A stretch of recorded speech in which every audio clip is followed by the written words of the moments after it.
Folks, we're here today with Karen, and she's been a long-term patient of ours. She's had 3 back surgeries and a fractured ankle over the past 12 years? 14 years? 14 years.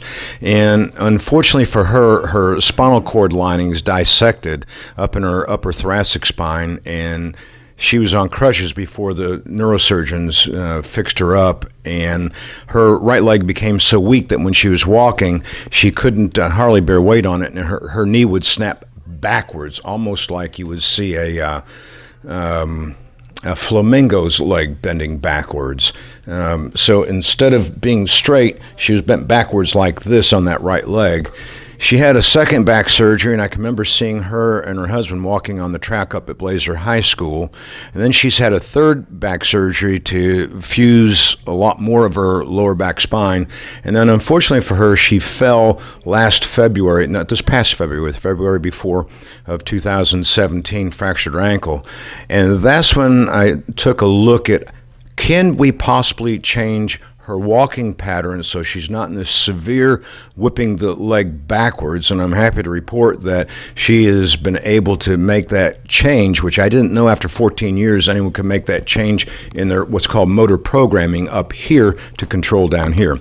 So Karen, why don't you just give us a quick rundown on your surgeries, starting with the thoracic spine, and then the first lumbar, and then the second lumbar, and then your ankle.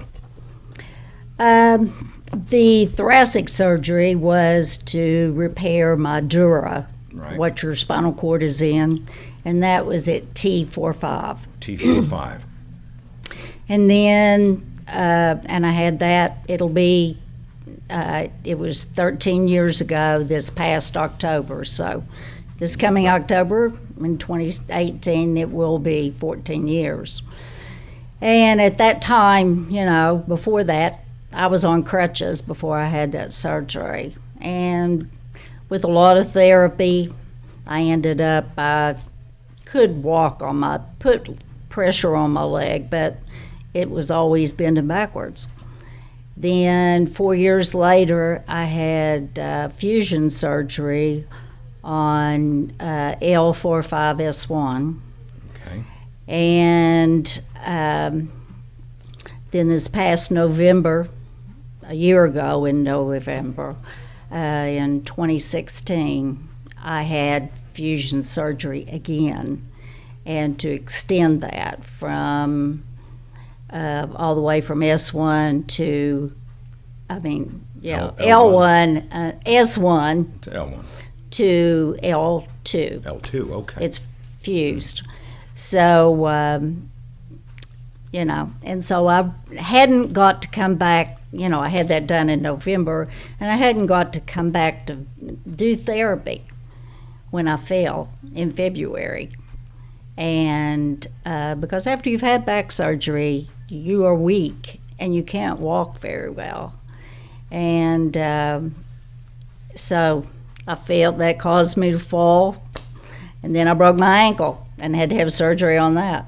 In February, so on Valentine's Day, no less. Getting ready to go out to dinner with your husband Right. for Valentine's Day, if I remember correctly. Well, the silver lining in her cloud for the fractured ankle was that I finally took the blinders off of my eyes and took a look at how she was walking to see if we could make it better. And folks, I have to tell you, here we are a year later, and she's walking with the moderate assistance of a cane, but her knee is not whipping backwards like it once did, which when you do that, everything from the foot on up into your back is going to make it worse. And I'm not saying that's why you had to have your back surgeries at all, but that didn't help you. No. Now, if I remember correctly, talking with you after your second back surgery, and you were up there on the track with Marv, I said, we've got to get you in pool therapy for the rest of your life so we can keep you out of a wheelchair.